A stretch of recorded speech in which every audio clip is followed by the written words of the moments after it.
এবার যুক্তরাষ্ট্রের নিউ ইয়র্কে জুলাই গণ অভ্যুত্থানের বর্ষপূর্তি উদযাপন অনুষ্ঠান ঘিরে হাতাহাতি ও পাল্টা ধাওয়া চলে।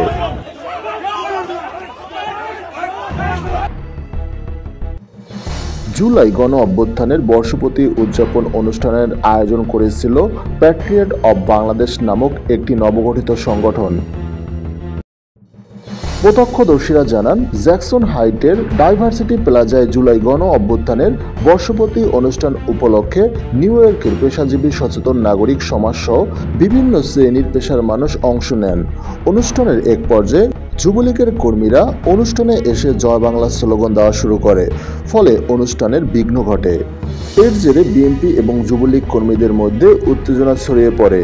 পরিস্থিতি মোকাবেলা করতে দ্রুত নিউ ইয়র্ক পুলিশ সাথে সাথে ঘটনাস্থলে আসে। সেখান থেকে প্রায় ৪৫ জনকে গ্রেপ্তার করা হয়।